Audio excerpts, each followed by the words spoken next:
मैं Mohit Kumar Sharma advocate, general secretary Sardhana bar association Sardhana. असल में आज ये धरना प्रदर्शन चल रहा है हाईकोर्ट बेंच को लेकर।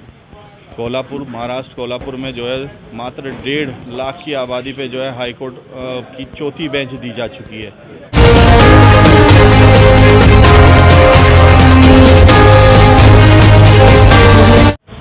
सरदना बार एसोसिएशन ने आज सरदना तहसील में रजिस्ट्री कार्यालय के सामने धरना प्रदर्शन शुरू किया है।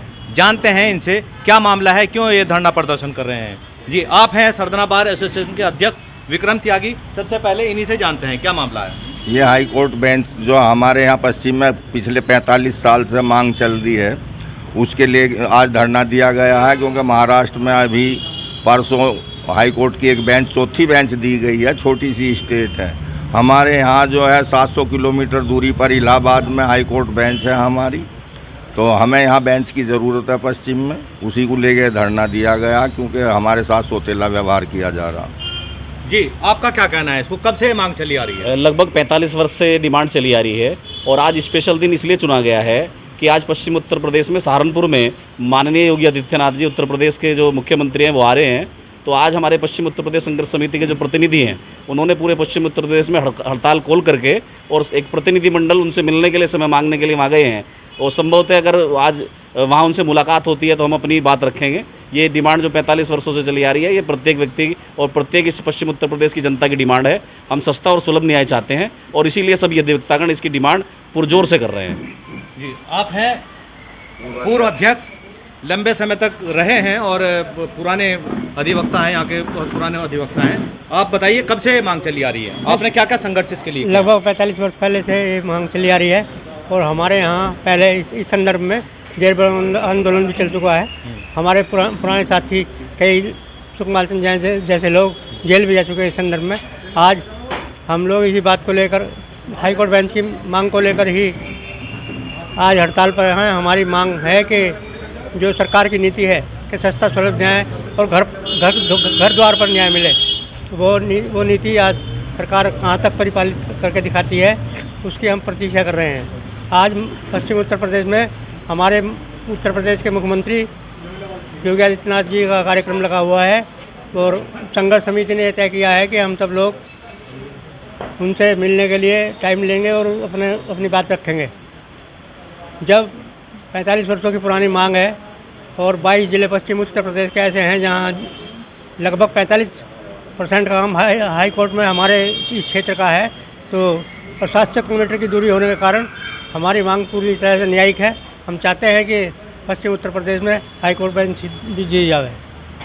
यदि आपकी मांग पूरी हो जाती है तो इससे आप यहाँ के अधिवक्ताओं को और आम नागरिकों को क्या क्या लाभ पहुँचेगा?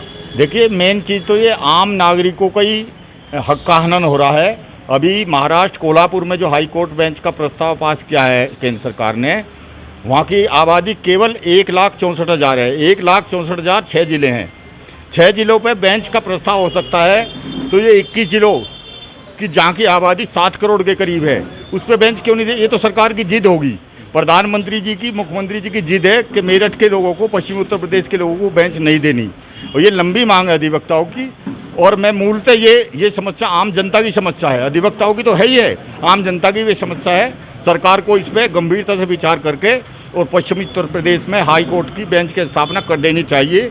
आज तमाम अधिवक्ता आंदोलित हैं, सड़कों में हैं और इसके लिए बड़ी रणनीति की तैयारी की जा रही है। आज एक ज्ञापन भी हम भारत सरकार को प्रधानमंत्री के नाम भेज रहे हैं। उसके माध्यम से हम यही मांग करते हैं कि सरकार को सचेत होकर तुरंत ये हाई कोर्ट बेंच की स्थापना का प्रस्ताव पास कर देना चाहिए। बड़ी संख्या में अधिवक्ता यहाँ मौजूद हैं, युवा अधिवक्ता भी हैं। नितिन चांदना जी, नमस्कार। आप क्या कहेंगे इस पर? मेरा कहना ये है कि 700 किलोमीटर लगभग दूरी एक आम नागरिक पार करके जाता है, उसके बाद वो न्याय की आशा करता है और रहने की व्यवस्था, जाने की व्यवस्था, सब में परेशानी होती है। अगर ये दूरी घट जाए तो न्याय मिलने में थोड़ी आसानी होगी। लगभग 10-11 घंटे इसी काम के लग गए उस जाने के लिए, फिर सुबह अपना वो काम देखता है। तो उसके लिए मैं तो कहना सिर्फ ये है कि अगर सुलभ न्याय चाहिए और क्षेत्र को न्याय चाहिए और क्षेत्र को जल्दी न्याय चाहिए, तो हाई कोर्ट बेंच की स्थापना जल्दी नज़दीक हो जाए, ताकि आम नागरिक को समस्या का सामना करना पड़े। आप क्या कहेंगे? मैं संजीव कुमार एडवोकेट, आज हम परिस्थितियों को देखते हैं तो परिस्थितियों को देखने से ये इंगित होता है कि हम पश्चिमी उत्तर प्रदेश से सौतेला व्यवहार किया गया। हमारे आंदोलन में जो है घी, जलती हुई अग्नि में घी का काम कोल्हापुर बेंच दिए जाने से है। हमें इसलिए दुख है कि एक छोटे से स्टेट में 6 डिस्ट्रिक्ट पे जो है एक हाई कोर्ट बेंच दे दी गई और यहाँ 6-7 लाख की जनसंख्या पश्चिमी उत्तर प्रदेश की, और यहाँ की सुनवाई नहीं हो रही, पिछले 40-45 सालों से हो रही है। तो मेरा मानना ये है कि ये आंदोलन होगा, निर्णायक होगा, और मुझे विश्वास है कि इस आंदोलन के बाद हमें भी जो है हाई कोर्ट बेंच मिल सकेगी। धन्यवाद। ये थे सरधना के अधिवक्ता जिन्होंने पूरी तरह से ठान ली है कि जब मांगे पूरी नहीं होती तब तक ये संघर्ष करते रहें, लड़ाई लड़ते रहेंगे। इनका कहना है कि अधिवक्ताओं के अलावा यहाँ के नागरिकों को भी बड़ा फायदा होगा। सही खबर से साजिद कुरैशी।